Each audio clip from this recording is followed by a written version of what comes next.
Good morning from Los Angeles and happy Friday. It's Alissa, Coram, and Shreve here with your market update. On today's show, we're going to be talking about Merck, Amazon, Deckers Outdoor, as well as Spirit Airlines, so a packed show. First, let's take a look at the major indexes. We are up across the board. The Dow leading the gains up about 0.7%. The S&P 500 up 0.4%.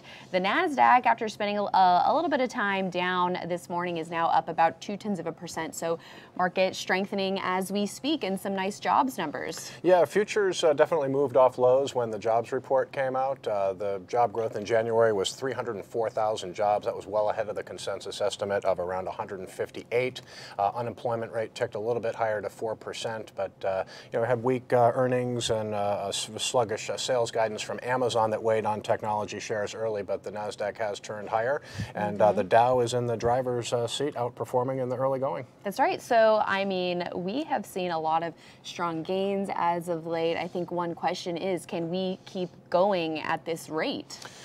Well, the bulls certainly have a lot to like about the market uptrend. Yesterday was just a fantastic day of upside breakouts. We talked about earnings from ServiceNow that fueled another big rally in enterprise software stocks. So I think for the bulls, there's a lot to like about this uptrend. The Nasdaq and the S&P 500 are going to face maybe a little bit of a technical challenge when they where they get closer to their 200-day moving average. We'll see if that ends up being a resistance level. But the uptrend is very much intact, and the action in leading growth stocks has been quite good, and it hasn't only been growth stocks. I mean, a lot of blue chip stocks in the Dow are starting to outperform, so good broad-based strength. Yeah, as you mentioned, it's a big week for earnings, so we want to take a look at Merck. Those shares up 3%, retaking the 50-day line on its quarterly report. A strong earnings here, up 14%, acceleration from last quarter's 7% growth, and strong sales for its Keytruda cancer drug. Yeah, so Merck, a bullish gap above the 50-day moving average. A lot more earnings in the Dow today, not only Merck, but ExxonMobil and Chevron in the energy space. But you can see Merck's move today, nice gap above the 50-day moving average. Yeah, Keytruda sales, $2.15 billion in the quarter. That was up sharply from a year ago. So that's really the flagship drug for the company right now. But really nice technical action in Merck today. Anytime you see a gap above the 50-day moving average, that is definitely bullish. You can see a relative strength line that's lagging a little bit, so that's a bit of a flaw, but good start so far for Merck. That's right. One big stock moving in the opposite direction today is Amazon. Those shares down about 4% in heavy volume, even though it did have a strong earnings report, earnings beat, record-breaking holiday sales, but it was the guidance here for Amazon that was disappointing. So increased spending plans, the stock kind of struggling and hitting resistance at the 200-day line. Yeah, I mean, so Amazon, with all the other FANG stocks, they've really been hit hard. I mean, we did see Facebook rally on strong earnings. Apple rallied as well, but you can see Amazon really struggling here after a sharp pullback.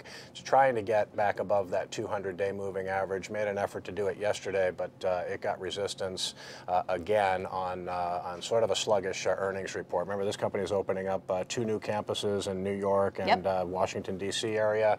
They said they're going to be spending about $5 billion to get that done. So CFO on the conference call was talking about increased spending for 2019. So that's weighing on shares, and kind of soft sales guidance for the first quarter. So not a buy here. People might be looking at it as a value play, but technically still a pretty weak stock. Yeah, well, back in the day, Amazon really wasn't afraid to get the spending going, sacrificing earnings to grow the company. Yeah. And now it's growing even more. Yeah, so Amazon is always spending money. Sometimes the spending gets pretty heavy, and they've struggled with that before. But I don't think anyone doubts that this company is going to continue to be a fundamental powerhouse. Yeah, it's a giant, and we will keep our eyes on it. And we're also looking at Deckers Outdoor.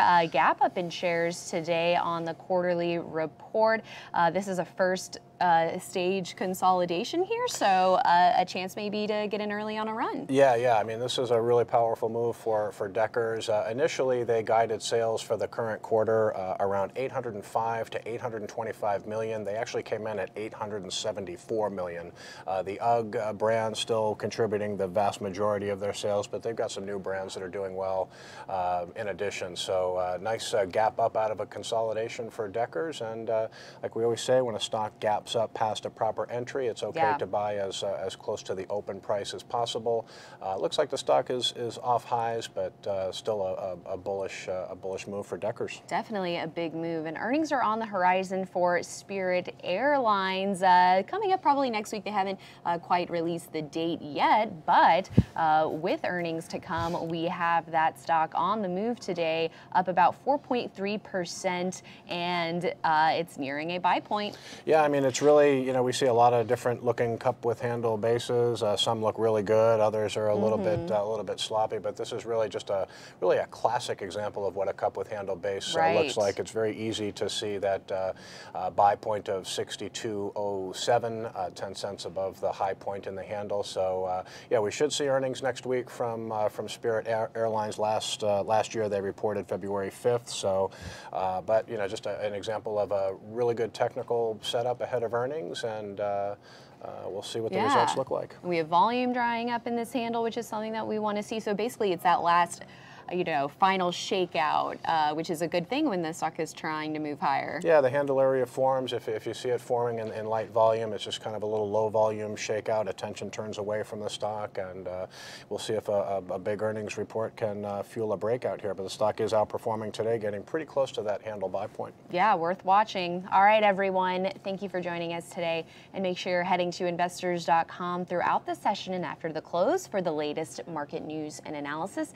You can also check out our content across social media on Facebook, Instagram, YouTube, and Twitter. And very exciting, we passed the 25,000 subscriber mark on YouTube. I mean, we still have a long way to go to grow that platform, but a significant milestone that we're happy to reach, and we thank everyone for helping us get there. Yeah, I mean, it's fantastic, and have a lot of exciting plans for YouTube going forward. That's right. And make sure you pick up a copy of the IBD Weekly to get all of our in-depth reports and columns and our investing action plan to set yourself up for the trading week ahead.